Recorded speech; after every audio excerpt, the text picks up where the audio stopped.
राधे राधे संगत जी, जय गुरु जी की, जय श्री राम। आज मैं आपको सुनाऊंगी तुलसीदास जी की एक सुंदर सी पावन कथा। तुलसीदास जी हिंदी साहित्य के महान संत कवि थे। रामचरितमानस इनका गौरव ग्रंथ है तथा इन्हें आदि काव्य रामायण के रचयिता महर्षि वाल्मीकि का अवतार भी माना जाता है। तुलसीदास जी का जन्म चित्रकूट जिले के राजापुर में संवत 1511 की श्रावण शुक्ल की सप्तमी के दिन हुआ था।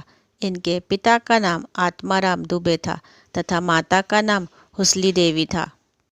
श्री रामचरितमानस का कथानक रामायण से लिया गया है। रामचरितमानस लोक ग्रंथ है और इसे उत्तर भारत में बड़े भक्ति भाव से पढ़ा जाता है। इसके बाद विनय पत्रिका उनका एक अन्य महत्वपूर्ण काव्य है। श्री रामचरितमानस को विश्व के 100 सर्वश्रेष्ठ लोकप्रिय काव्यों में से 46वां स्थान दिया गया है। तुलसीदास जी समर्थ वैष्णव थे। तो सुनते हैं भगवान श्री राम से भेंट। कुछ काल राजापुर रहने के बाद तुलसीदास जी पुण्य काशी चले गए और वहाँ की जनता को राम कथा सुनाने लगे थे। कथा के दौरान उन्हें एक दिन मनुष्य के भेष में एक प्रेत मिला जिसने उन्हें हनुमान जी का पता बताया। हनुमान जी से मिलकर तुलसीदास जी ने उनसे श्री रघुनाथ जी का दर्शन कराने की प्रार्थना की। हनुमान जी ने कहा, तुम्हें चित्रकूट के घाट पर रघुनाथ जी के दर्शन होंगे। इस पर तुलसीदास जी चित्रकूट की ओर चल पड़े। चित्रकूट पहुंचकर उन्होंने रामघाट पर अपना आसन जमा लिया। एक दिन वह प्रदक्षिणा के लिए निकले ही थे कि यकायक मार्ग में उन्होंने श्री राम के दर्शन किए। उन्होंने देखा कि दो बड़े ही सुंदर राजकुमार घोड़ों पर सवार होकर धनुष बाण लिए जा रहे हैं। तुलसीदास उन्हें देखकर आश्चर्यचकित हुए परंतु उन्हें पहचान न सके। तभी पीछे से हनुमान जी ने आकर जब उन्हें यह सारा भेद बताया तो वह बड़े पछताए। इस पर हनुमान जी ने उन्हें सांत्वना दी और कहा, प्रातःकाल फिर उन्हें दर्शन होंगे। और 1607 की मौनी अमावस्या को बुधवार के दिन उनके सामने भगवान श्री राम पुनः प्रकट हुए। उन्होंने बालक के रूप में आकर तुलसीदास जी से कहा, बाबा हमें चंदन चाहिए, क्या आप हमें चंदन दे सकते हैं? हनुमान जी ने सोचा कहीं वे इस बार धोखा ना खा जाएं, इसलिए उन्होंने तोते का रूप धारण करके यह दोहा कहा। चित्रकूट के घाट पर भई संतन की भीड़, तुलसीदास चंदन घिसे तिलक देते रघुबीर। तुलसीदास जी भगवान श्री राम की उस अद्वितीय छवि को निहार कर अपने शरीर की सुध बुद्धि खो बैठे और भगवान श्री राम ने स्वयं अपने हाथों में चंदन लेकर अपने तथा तुलसीदास जी के मस्तक पर तिलक लगाया और अंतर्ध्यान हो गए। तथा 1631 में तुलसीदास जी हनुमान जी से आज्ञा लेकर अयोध्या की ओर चल पड़े। उन दिनों प्रयाग में बाघ मेला लगा हुआ था।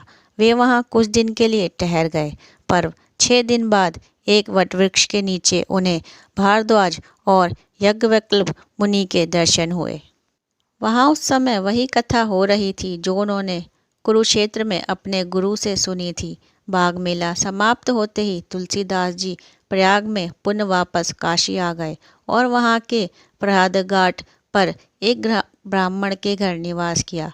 वहीं रहते हुए उनके अंदर कवित्व शक्ति का प्रफुल्लन हुआ और वह संस्कृत में मग रचना करने लगे। परंतु दिन में वह जितने पग रचते, रात्रि में वह सब लुप्त हो जाते। यह घटना रोज घटती। 8वें दिन तुलसीदास जी को स्वप्न में भगवान शंकर ने उन्हें आदेश दिया कि तुम अपनी भाषा में काव्य रचना करो। तुलसीदास जी की नींद उछड़ गई। वे उठकर बैठ गए। उसी समय भगवान शिव और पार्वती उनके सामने प्रकट हुए। तुलसीदास जी ने उन्हें साक्षात प्रणाम किया। इस पर प्रसन्न होकर शिव जी ने कहा, तुम अयोध्या में जाकर रहो और हिंदी में काव्य रचना करो। मेरे आशीर्वाद से तुम्हारी कविता समावेद में समान फलवती होगी। इतना कहकर गौरीशंकर अंतर्ध्यान हो गए। तुलसीदास जी ने उनकी आज्ञा का पालन किया और वह सीधा अयोध्या चले गए। तथा एक समय ऐसा आया, तुलसीदास जी जब काशी के विख्यात घाट अस्सी घाट पर रहने लगे तो एक रात कलयुग मूर्त रूप धारण करके उनके पास आया। उन्हें पीड़ा पहुंचाने लगा। तुलसीदास जी ने उसी समय हनुमान जी का ध्यान किया। हनुमान जी ने साक्षात प्रकट होकर उन्हें प्रार्थना पद से रचने को कहा। इसके पश्चात उन्होंने अपनी अंतिम कृति विनय पत्रिका लिखी और उसे भगवान के चरणों में समर्पित कर दिया। और श्री राम जी ने स्वयं उस पर अपने हस्ताक्षर कर दिए और तुलसीदास जी को निर्भय कर दिया। अतः 1623 में श्रावण शुक्ल सप्तमी को तुलसीदास जी ने राम राम कहते हुए अपने शरीर का परित्याग कर दिया। तो यह सुनी आपने तुलसीदास जी के जीवन की पावन कथा। ऐसी ही सुंदर सी प्यारी सी कथा के साथ मैं मिलूंगी जल्द ही अपनी नेक्स्ट वीडियो में। तब तक के लिए राधे राधे। जय गुरु जी, जय श्री राम।